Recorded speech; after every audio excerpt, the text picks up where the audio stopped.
Welcome to the Edelheit Experience, a compelling conversation about revolutionizing health and well-being, bringing you rich stories and lessons learned from leading corporate executives. Now, we'd like to introduce your host, Jonathan Edelheit. Welcome to the Edelheit Experience. This is Jonathan Edelheit. I have Tom joining us today. Tom, welcome. Thank you, Jonathan. Tom, tell us a little bit about yourself and where you're based.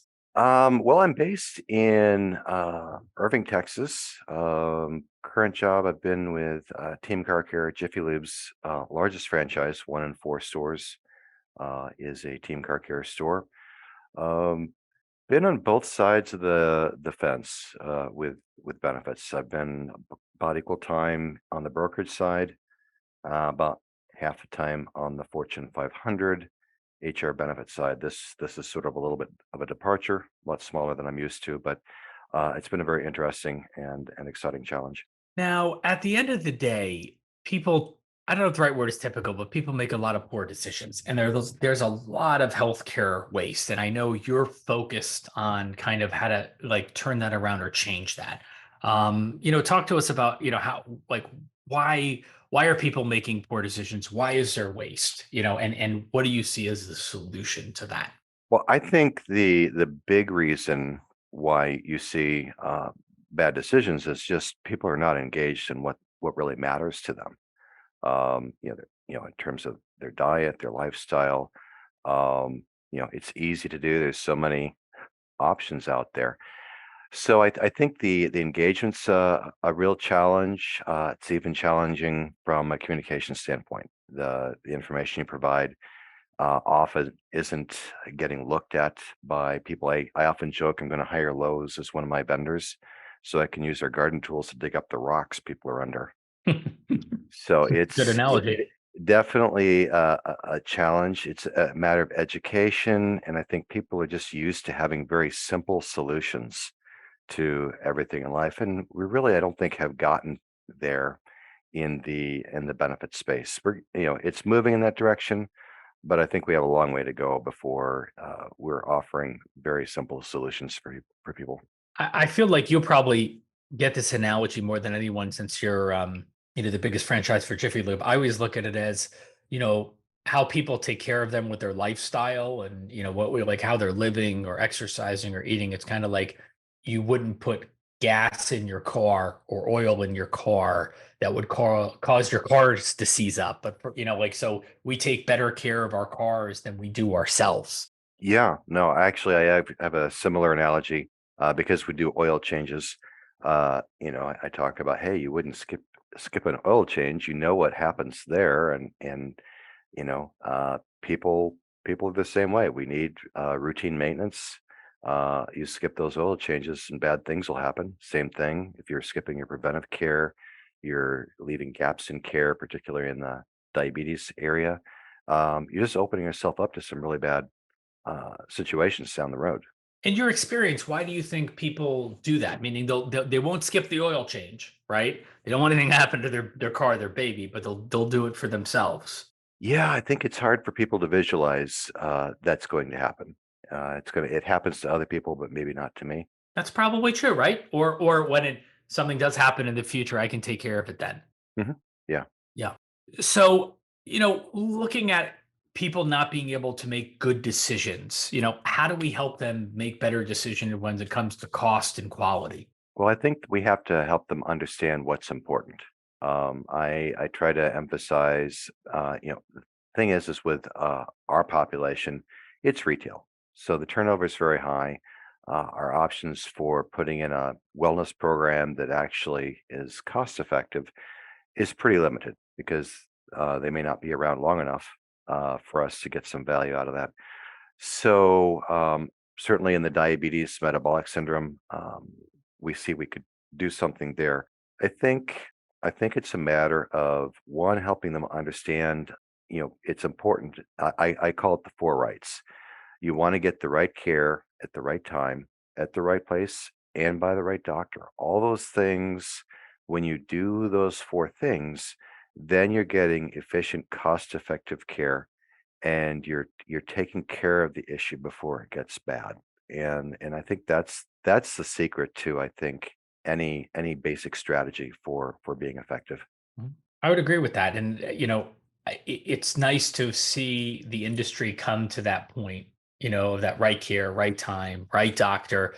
But it's not easy for employees to figure that out. I've seen it even with family members. They just, they go to the hospital that, they've always gone to their whole lives, or if their doctor says, go see this person, there's kind of blind faith, and that's the only person I need to see, versus them really making intelligent decisions based more on the data. You're doing some cool stuff, over at your organization. How are you helping educate or empower employees to really understand cost and quality and make better decisions? Yeah. So first of all, we've gone what 25 years in a consumer-driven world where people are supposed to shop for their healthcare, but they don't really have great tools to do that. The big carrier networks, they'll have a couple stars or hearts indicating, these doctors are supposedly better. Really, they're more of just an indication that they follow all the guidelines for their profession, not an indication of better. Is a conflict of interest. They can't give doctors a grade on those network listings because it's going to give somebody they're going to make some of their doctors pretty upset when they get a C or D, or heaven forbid an F on there. So unfortunately, it means that you've got to look outside of the carriers to find a solution. For us, we looked at a vendor called Amino. There's others like it, but basically what Amino has done is looked at about 29 billion claims through CMS and other data points to find the cost and quality, which doctors have that cost and quality element. And then what they do is they'll take your network list, superimpose that, and now when you use their app and you do a search, the doctors that provide the best care at the most cost effective rate rise to the top. Now you're steering people to better quality providers. The other thing I like about the app is it gives us the ability to throw in point solutions that are disrupting healthcare. For example, I've got one called Green Imaging that what they do is they prepay for imaging. They'll go to an MRI facility and say, "Hey, what would you charge us if we bought 20 prepaid for 20 exams?" And so instead of spending maybe $2,050 for the allot amount on a major carrier's network contract, you're probably getting an MRI for a little under $500. So big difference in the cost. And putting a solution like that, you're not going to get the carrier to cooperate. So being able to put that into that search and having that come up is great. You can talk about these solutions, but honestly, you've got to have them in that member's fingertips right when they need to use it, because they're going to forget 2 weeks after you've told them about this great solution.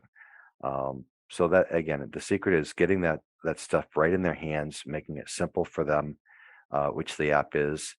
It'll even help them schedule their appointment. So they put in their time, and then the vendor schedules the appointment with that doctor. Before you had access, Mhm. to that app and vendor, where you're able to integrate in the point solutions, how did people find out about the point solutions? What did it look like beforehand? Well, in my company, if we were to do them, the utilization would be pretty low. We've introduced, I mean, for instance, we already have free solutions. We've got our EIP, we've got our 24/7 nurse line, which is a free call center to a nurse, and they're barely utilized, even though we communicate that. So to put those also in the app, I think is going to make a huge difference. So we know that they don't pay attention to this. So it's all about having kind of like one thing that they're looking at for everything. Exactly. And for the right solutions to come up in a relevant search they're doing. So if they have a health complaint, they're looking for a particular specialist, the app navigates them to the right place, steering them away from emergency room when it's not a true emergency to urgent care, or maybe our virtual physician office visit solution. So That's what you're trying to do is help them do that. But I think you also have to have that conversation with a member. It's not enough to just give them the app. They're going to have to change some habits. So when they're in that doctor's office, the doctor's wanting to schedule them for tests or refer them to a specialist, they've got to speak up because that doctor, as you mentioned earlier, knows some good other good doctors, hopefully. But I would say to my people, the app knows all the good doctors. And so, your doctor cares about you, no question about it, but he doesn't know what you're going to pay for the care. And so you've got to speak up and say, "Hey, can I go here?" So make sure, your members whip out that app and look at the other options and ask that doctor to help you with that. In most cases, they're going to. Now, there might be a situation where the doctor says, "No, really need you to go here because, of the intricacies of the care involved." Fine. At least you know, and you can make an informed decision as a consumer and a patient. No, I think it's important. The message that you're raising is like, people need to have, I don't know if the right word is that confidence, to be able to talk to their doctors Mhm. versus, feeling you're going to offend them, upset them, or that you can't have these conversations and they'll be uncomfortable when in reality, they may not even care. Yeah, you got to prepare your people with talking points on the areas where a solution like this is probably possibly going to fail. And so it is critical that members find themselves to be more engaged in deciding what the care looks like. Now, when you're talking about people having and being able to look intelligently at costs and quality, how does that if they make a decision, there's two doctors or two MRIs, and one has higher quality with lower cost than the one that's higher cost with lower quality, how does that benefit the member? Well, several ways. One, if they're in a high deductible health plan, like a lot of employees are, they're the ones fronting the money. So if the charges are less, obviously they win right then and there. The other advantage is if you're going to higher quality providers, that means lower risk of hospitalization, lower risk of other significant interventions, because the provider you're seeing is helping you close those gaps in care and avoiding those higher risk type healthcare solutions. So it just means better health. And of course, we've discovered that higher cost doesn't mean higher quality, right? Not necessarily. In fact, sometimes you'll find that a doctor who might get rated as low cost, it doesn't necessarily have the lowest fees. You take into consideration also, are they avoiding, ordering needless tests, things like that? Are they getting the person better and recovering on fewer visits? So those are factored into lower costs as well. So that's important. What other things are you doing to try to help people with lifestyle conditions, that are impacting not just their life, but also the costs of the program? Well, that's been a challenge for us. Last 2 years, I've been looking at what we can do, looking at the horizon that we have to bend that healthcare curve. Been reluctant to put anything in just because of the turnover we have, and quite honestly, I don't want to be wasting my bandwidth, communication bandwidth, on health where I'm not able to move the needle, where I need to be focusing more on helping them understand and use their plan so they can benefit from that. What I've found is that we do have an opportunity in the diabetes, the metabolic disorder area, and so this coming up fall, we're going to put together, we're going to implement and provide members a diabetes and pre-diabetes program centered on Verta. It's focused on diabetes reversal. About 60% of the members that go through that program and complete it actually reverse their diabetes. And that's really the opportunity today when it comes to managing diabetes. Up until about 2018, you could just say, hey, as long as people are adherent with their medication, there's significant savings. That's changed because in the last 4 years, the medications people are using are much more expensive. And so that savings opportunity isn't there. So really, it's about, as you mentioned, changing the lifestyle. Verta does that through helping people uh, manage their weight, break through that insulin resistance that keeps people from doing that, and it's very effective. Now, it's not the end all be all. You're only going to get 20 something percent of your diabetic population to probably go through that program. So you need to have some other alternative solutions, which we do. We have a chronic kidney disease program through the Mayo Clinic, and also a lighter version of care of disease management in the diabetes area, where at least you've got someone who's helping them with their medication adherence and making sure they're closing their gaps in their tests and things like that, which is still a benefit.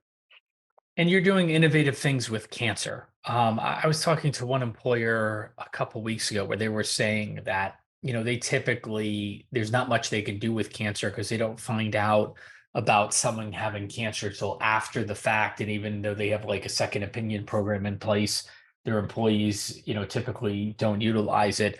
And I feel you're taking a really unique approach to cancer. What are you doing? Yeah, so we looked at a lot of different solutions out there. The challenge, of course, when you've got a low engagement population, you don't want to get into a per employee per month PEPM type of a model, um, because you may wind up spending more money than you're saving.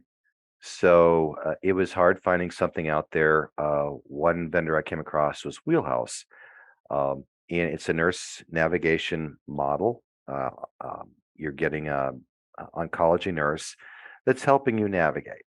By having that, it gives you an opportunity to maybe get through your chemo better, reduces your chance of getting hospitalization, lowering your ER. So you are getting some savings because of that navigation. You're also helping that person be able to get back to work more frequently, quicker in that type of situation. So there's cost savings there as well.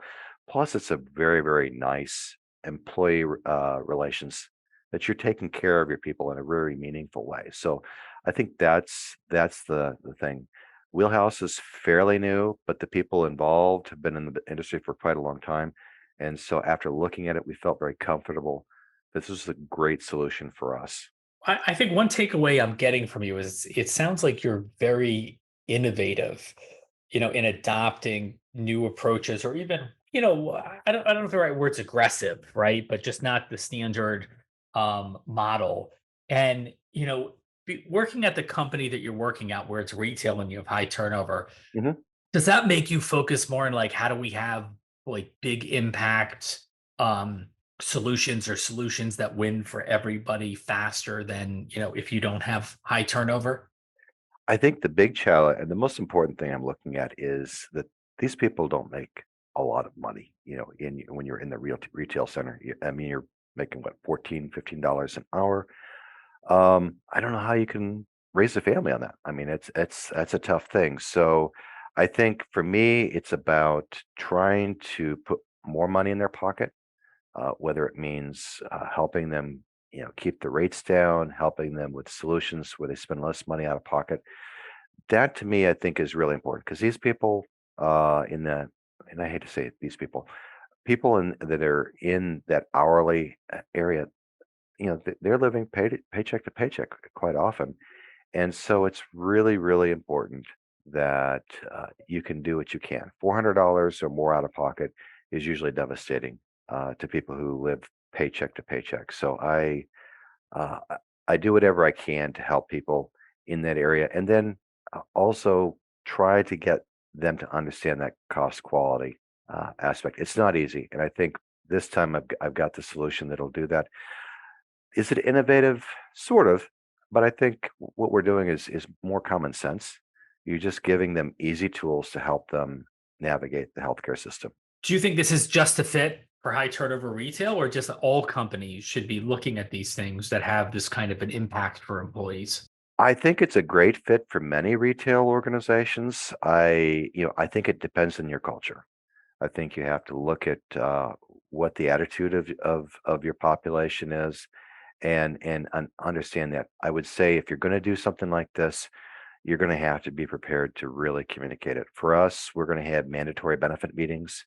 Everyone has to do the meeting or watch a video um, to be able to understand what we're doing, because this is a big change. And in those benefit meetings, we're not going to do your normal, oh, well, you're going to have a $20 copayment here. Is your deductible here? No, it's going to be higher level.